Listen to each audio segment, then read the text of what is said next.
Hi guys, welcome back to another video, or your first video here, I don't know. Welcome if you're new here, welcome either way. This is going to be the first video I filmed in a while, and I have been buying books for like a year and a half since I did my last book haul, and they have very much been piling up, as you can probably see from the thumbnail of this video, although I took one photo for books I'm hauling and books I'm unhauling, so. However, they have just been piling up all around my bedroom and I want to talk about them. I'm excited to get to them. I have got to a number of them, so I am also excited to tell you what I thought. So I initially was going to put these in some sort of order, but I can't remember when I bought them. I might have to edit in a couple of ones that I've forgotten or edit out ones that I've already hauled and I've just got mixed up. It's been a year and a half, so it's going to be a little bit chaotic and I'm just going to reach for things. Okay, I did just say that I was going to not put them into any sort of order, but I think I got all these at the same place. So, during a Pride event that was happening in Cornwall, there was a stall selling secondhand LGBT fiction, and so I picked up a bunch of these. Most of them I haven't read yet. Some of them I hadn't heard of, which was really exciting to me, so I will just go into those. First we had A Scatter of Light by Melinda Lowe. I have read books from this author before. This is the same author that did Last Night at the Telegraph Club, which I've been really meaning to get to. So I really know nothing about this other than the fact that I assume it's queer. If you have read this, please let me know what you thought. Next we have All Our Hidden Gifts by Caroline O'Donoghue. Now, this one I didn't realise was queer, however, I probably would have picked up because of the cover. I'm a really big fan of how this looks. Ignore my one nail, I've picked my nail varnish off. But I'm just a really big fan of this cover. I don't think it really gives that much away to the story. It looks a lot like a tarot card. When I'm talking about books, I don't really know what they are. Is that all that interesting? I don't know. Next, we have The Foghorn Echoes by Danny Ramadan. It was gay. I don't know what it's about. We shall see. Next we have Crosshairs by Catherine Hernandez. Again, it was labelled as gay. I have no idea what it's about. Well, this one I've been meaning to get to for a while. This is Her Majesty's Royal Coven by Juno Dawson. I am debating putting off starting this until the rest of the series are out, but I've heard such good things. There are friends of mine who've been telling me that this is superior to ACOTAR in their love of fantasy fiction, so I am very intrigued. This is A Time and a Time, an autobiography by Rosemary Manning. I had never heard of this, and again, I assume it's gay. Next, we have Inverted Triangles by Karen Fagan. It's one of those books where it feels a lot heavier than I would assume given the size. Oh, there's a couple of pages that got a bit squished. Next, we have Kennedy is King by Cameron James. I'm imagining prom king and queen, king and king, given the fact that there's a lot of other hobby-related artifacts around. So there's a saxophone and a football, so maybe set in school. Next we have One Fish, Two Fish, which has some squiggles on it. I don't know. It doesn't look like an author signature, so maybe someone just was trying out a pen. I'm not sure. I'm going to try this out at some point. Next we have the first book that I'm talking about that I have already read, and that is The Mercies by Kieran Millward Hargrave. I really enjoyed this book. I thought it was incredibly atmospheric. It follows a town where a tragedy takes out pretty much all the men in the town. There was a big accident at sea, and this town becomes run by its women in a time where men felt very threatened by that. And there is a lesbian relationship that forms, and it took me a while to get into it, I think, because ensemble stories, it takes me a while to get everyone straight in my head and to really get invested in the characters. Once I did, I had such an emotive response to this. I was so angry at the actions of the men in this story.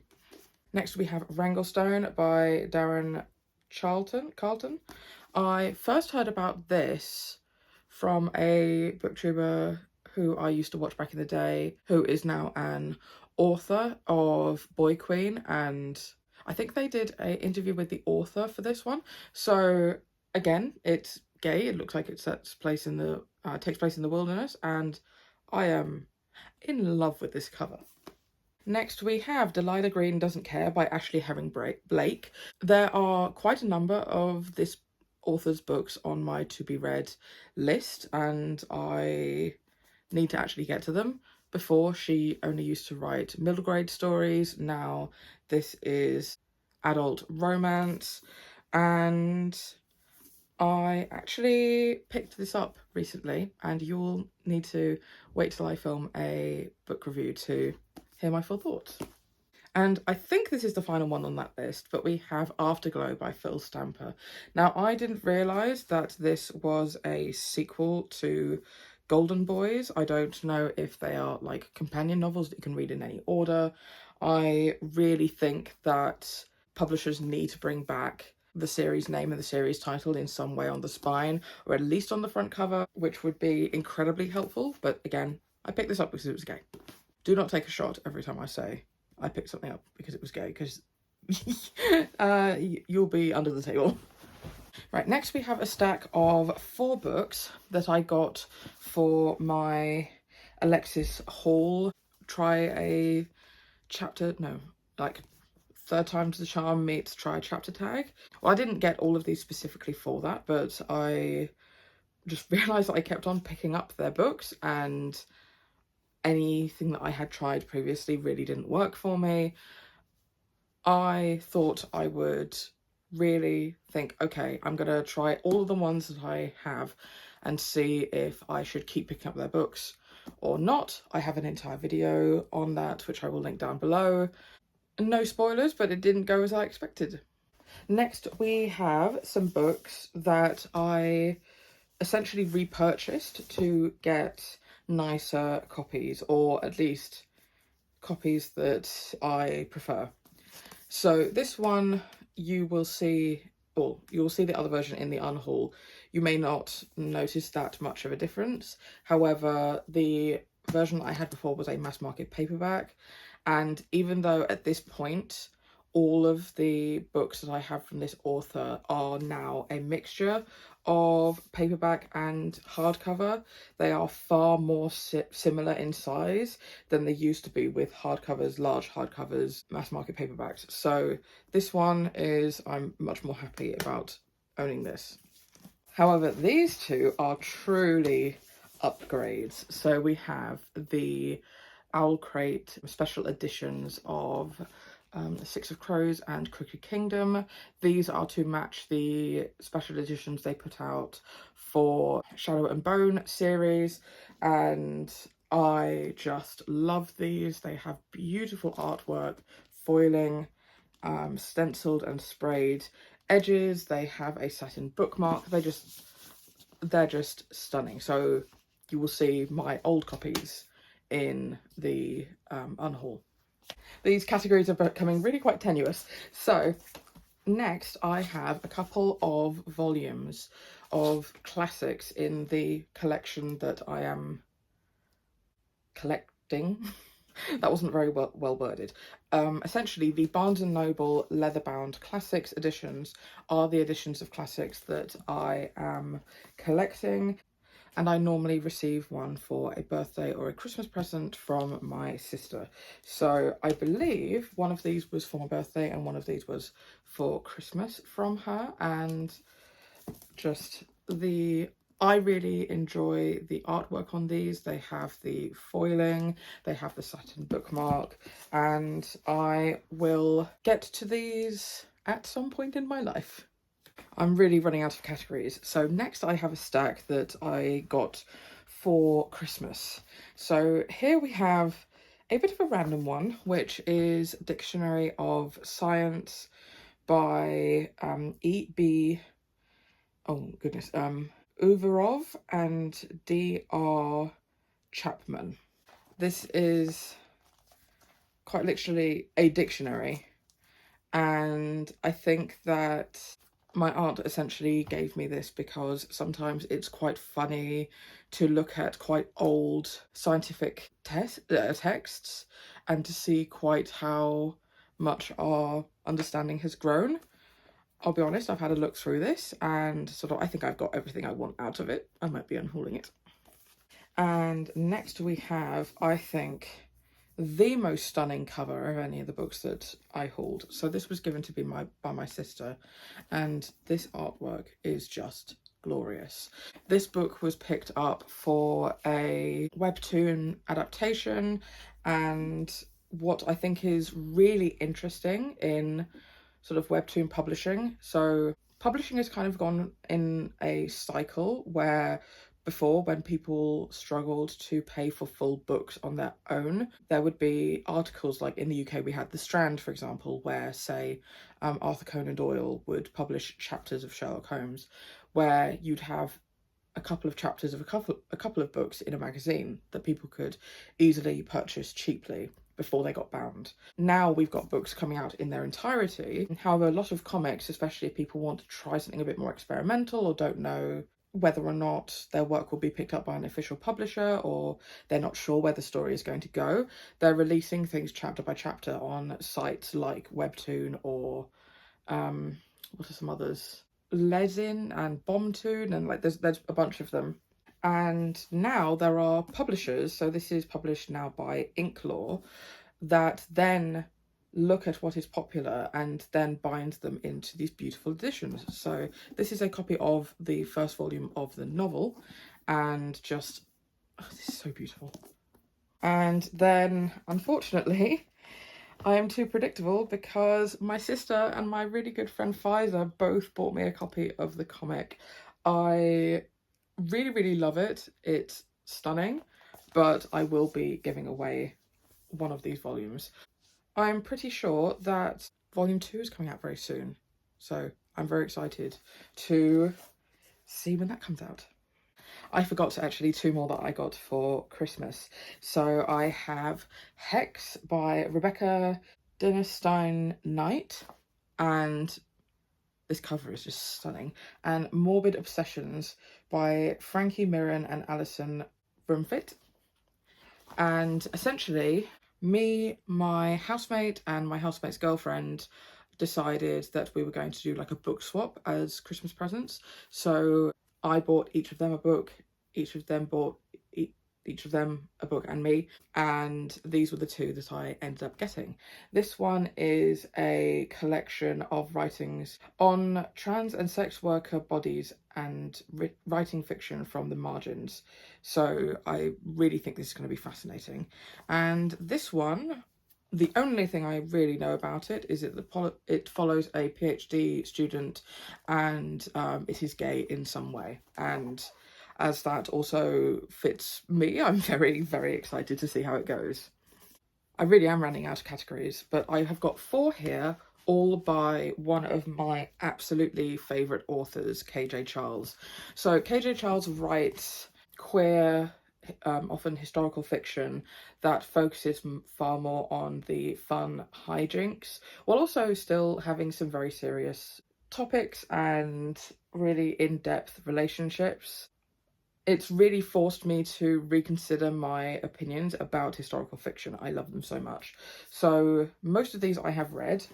These 2 are companion novels set in the same universe. We have The Secret Casebooks of Simon Feximel, which, I'll be honest, I really was hoping was going to get a cover change before I decided to buy it. However, oh well, if it hasn't. And then we have Spectred Isle by, I've just said they're all by KJ Charles, which technically these are companion novels. However, I read this one first and then I read this. However, I think that hampered my enjoyment of this, so I would recommend reading this one first and then this one. But these are amazing. And next we have, oh, I put them in the wrong order, a more recent series by Charles. So we have The Gentle Art of Fortune Hunting and The Duke at Hazard.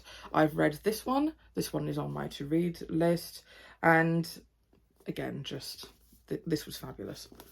Okay, so now we have another stack of 4 that are kind of a mixture of all by the same author and all about the same topic. So we have 3 books that I got by RuPaul and 1 book that I got by the drag queen Bimini. So I do enjoy RuPaul's Drag Race. I don't watch it religiously, and I consume and interact with drag in my real life. I go to drag events in person and I really enjoy that, and I'm interested to see what both of these queens have to say. So we have Pocket RuPaul Wisdom, Witty Quotes and Wise Words from a Drag Superstar, which is just a essentially little book of quotes. Then we have RuPaul's Guide to Life, Liberty and the Pursuit of Style. Oh, it's called Working It, but that's the tagline. So I don't know if this is going to be more of a style guide, or I'm not sure. I will let you know when I read it. And then we have Guru by RuPaul. Again, I don't know if this is going to be life advice or more about her life. Not sure. And then we have Release the Beast, a drag queen's guide to life. I don't know if this is going to be more about her and her journey or her musings. We shall see. Next we have, I believe, books that I had read before I had a copy, and therefore I wanted a copy for my shelves because I really enjoyed them. First of these is Alex's Adventures in Numberland. This is a book about mathematics, which might seem like a bit of a strange one for me or for the rest of my reading tastes. However, when I was in school, the school did a lot to try and get the students into prodigious universities, one of which was taking us to a lot of university style lectures in our either GCSE or A-level time. And one of the lectures was a couple of mathematicians, one of whom was Alex Bellos, and the way that he spoke about mathematics, I mean, it stuck with me to the point where I still remember elements of that lecture to this day, and I decided to pick up his book and I loved it. Next we have 'Twas the Night Shift Before Christmas by Adam Kay. This is an anthology of diary entries about when Adam Kay worked in a hospital before he decided to leave, and all of the stories in here follow some sort of Christmas theme. I love his really dry humour and how he really does blend the ludicrous and the funny and the heartwarming and the terrible things that are witnessed by hospital staff. And I think that he's done a lot for how mental health in NHS staff is seen and handled. Next we have Belinda Blinked volumes 3 and 4. I don't really like either of the covers, I'll be honest. This one I like a little bit more. So this is part of the series that is read by the My Dad Wrote a Porno podcast, which I think is utterly hilarious.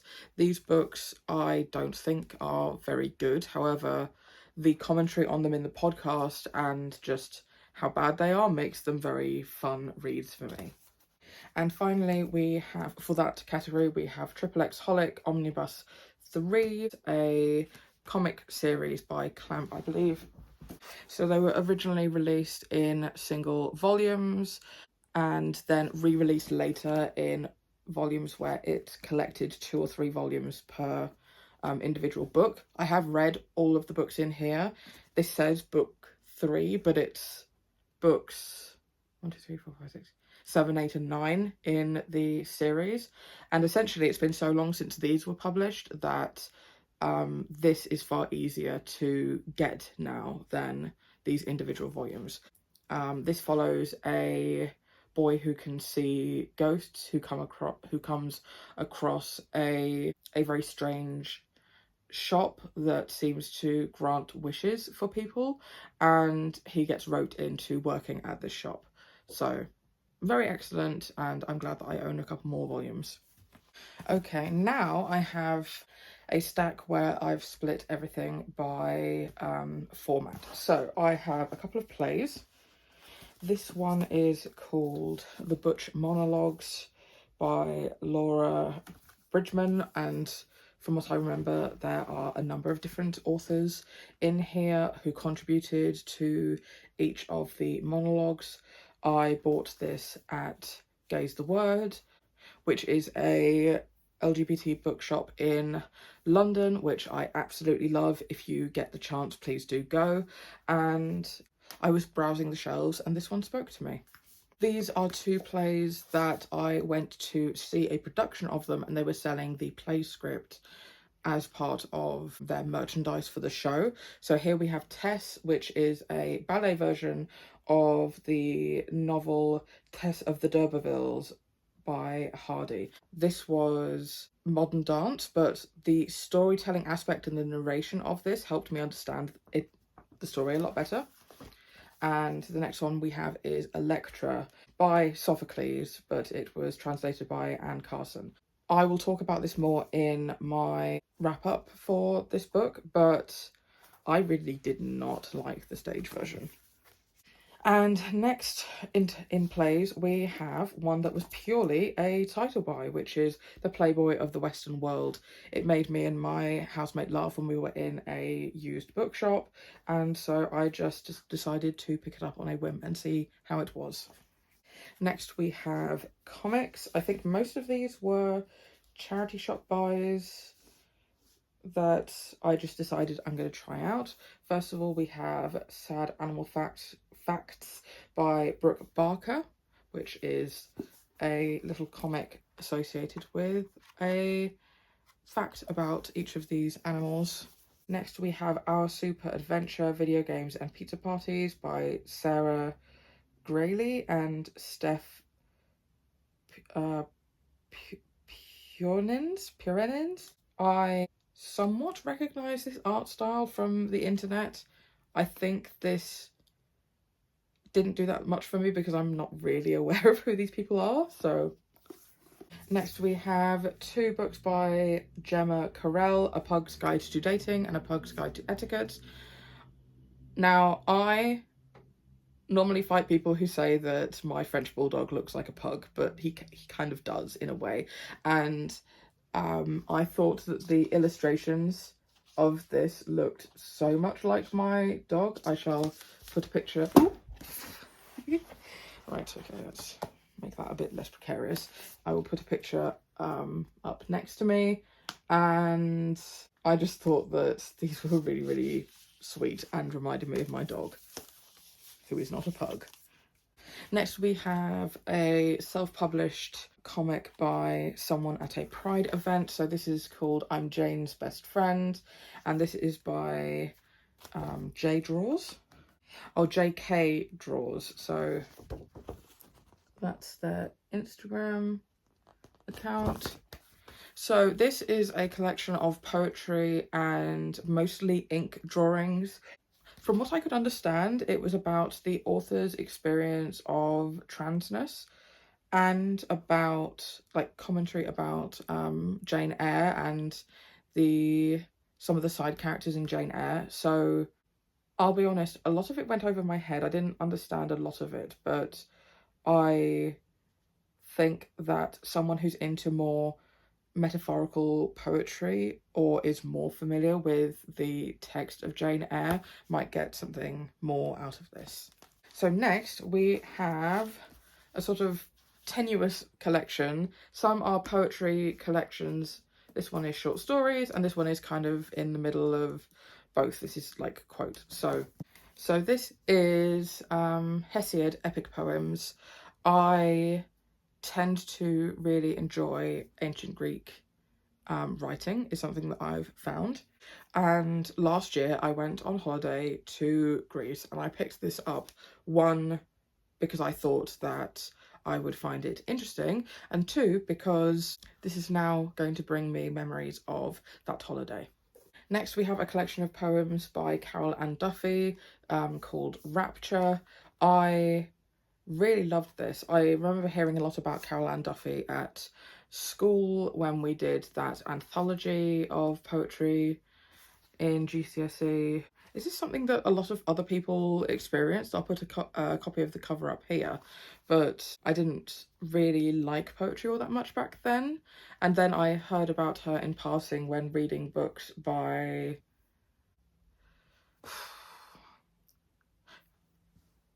whoever the author of Red Dust Road was. I think was in a relationship with Carol Ann Duffy at some point.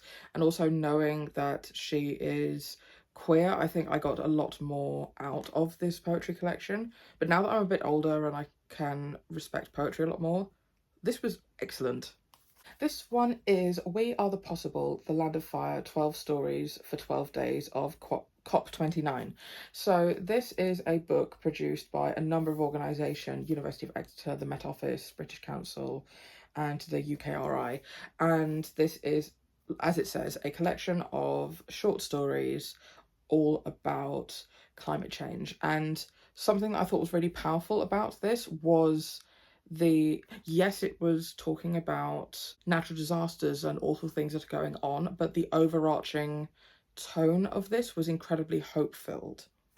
And finally, for this stack, we have the Addams Family Wednesdays Library. So this came out, I believe, attached to the series Wednesday, and essentially it is a collection of poetry, prose, quotes that in this universe Wednesday enjoyed and commented on in her diary. So this is set up like Wednesday's diary.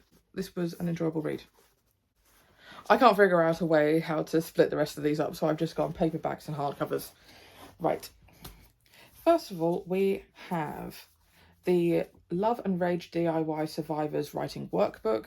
This is a book of exercises produced by Love and Rage DIY, who run workshops they were set up in order to help women who have survived sexual trauma and to teach journaling techniques in order to work through that. However, they've become more than that. They don't pretend to be therapists. They're sort of a community support organisation, and their journaling techniques are very applicable to working through any sort of emotion. So I really enjoyed this. I thought it was very, very interesting, and I would highly recommend this as a resource and to try out some of these techniques if you think that any of those would be beneficial to you.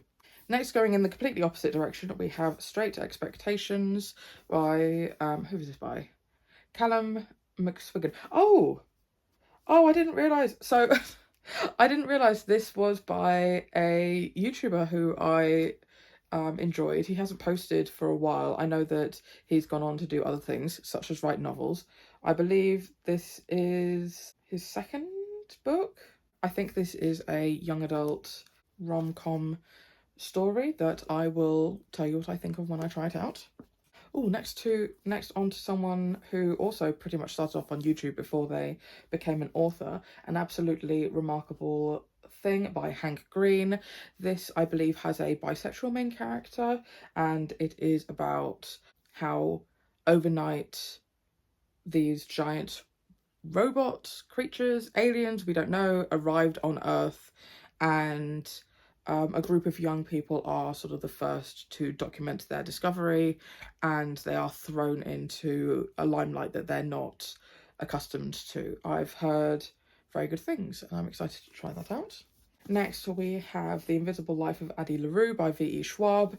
I really need to get caught up on V.E. Schwab's work. I have a number of her books. I've heard amazing things. This is about someone who strikes a deal in order to, I believe, live forever or live a really long time. However, she is also cursed with the fact that everyone that she meets forgets her. So I am very excited to try this out. And we're actually back to people who I believe started out on YouTube and or social media in some way. We have Iron Widden by Zhao Zhao. I am a big fan of their social media things. I got this at Oxfam, clearly. I need to get rid of the sticker. Are you going to put... Ooh! That was so nice. I don't know anything else about this, really. I know that it's fantasy that I'm excited to read, but tell me if you've read it. Next, we have an author that I've already brought up before, and that is Juno Dawson with Wonderland. I don't know anything about this, apart from the fact that I recognise Juno Dawson's name. That will be on the list. I'm running out of room. Let's start putting things there. Next, we have The Wicked King by Holly Black, which is the second book in the Cruel Prince trilogy. And I have not dived back into this series. However, I do intend to. I've really enjoyed the first book. I've enjoyed pretty much everything I've read by Holly Black.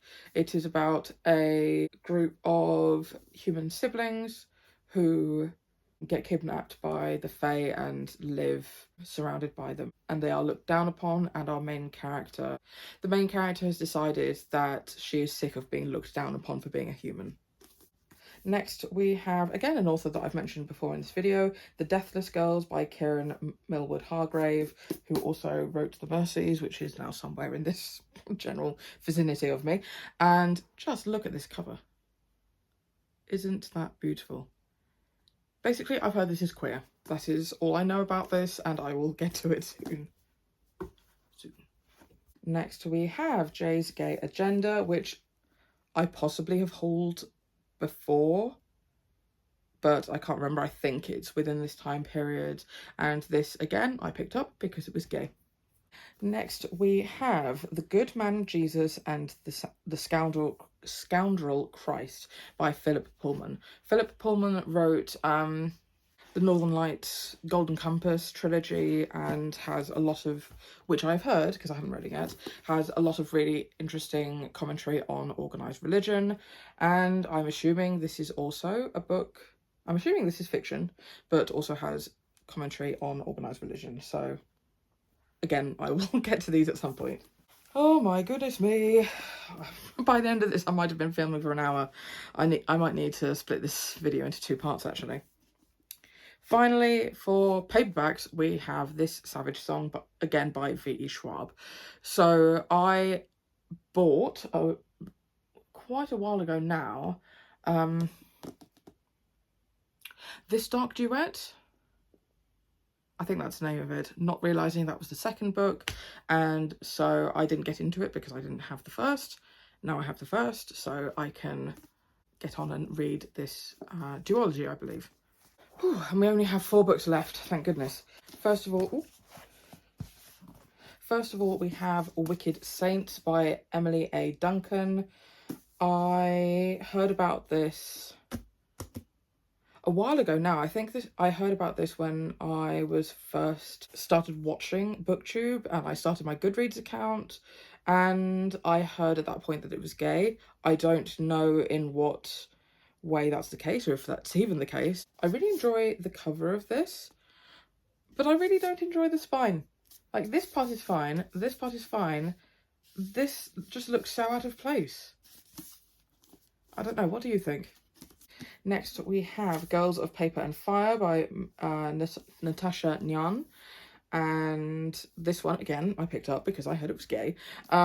This is about young women who are essentially kidnapped in order to be concubines for the emperor. Is that... or their lord, or the king. And she is one of the ones who is chosen, and she is planning to escape but falls in love with one of the other kidnapped women. So again, I'm very excited to get to this. Second to last, we have Where the Dark Stands Still, which is a wonderful cover. I love naturey, mushroomy, witchy covers. Just wonderful all the way around, I think. By A.B. Oh dear, Poranek. If I'm pronouncing that wrong, please correct me in the comments below. This one I picked up because I went to a fantasy ball. I don't know if you've been seeing these things being advertised on like Instagram, which was absolutely fabulous. And Penguin, or the imprint of this book, were one of the sponsors for the event, and this was inspiration for some of the merchandise in the stalls, I believe, and so they were also doing a book signing at the event, which is where I got this. And the last book I have may seem like a complete departure from pretty much everything else that I've hauled, but that is Portrait of Britain by the British Journal of Photography. So Portrait of Britain is a, I think, yearly awards that they are doing now, and so it is a collection of the photographs of people showing the diversity of Britain. And the reason why I bought this is because I was photographed by a photographer called Hannah Mittelstag, or Mittelstadt, sorry, Hannah Mittelstadt, 131. And a photo of me was entered into this competition, and it was shortlisted for the award. So there is the photograph of me by the wonderful photographer, and this is a wonderful memory that I will now have on my shelves. I did not expect that to take 58 minutes. I may need to split this up into 2 videos because, oh my goodness, that took me so long. Although that was a year and a half worth of books. I am not going to count these up right now. I will count them up when I edit it or something else. But I would like to know, what is the most recent book that you have acquired and how did you acquire it? And I will see you in my unhaul. Have a great day. Bye.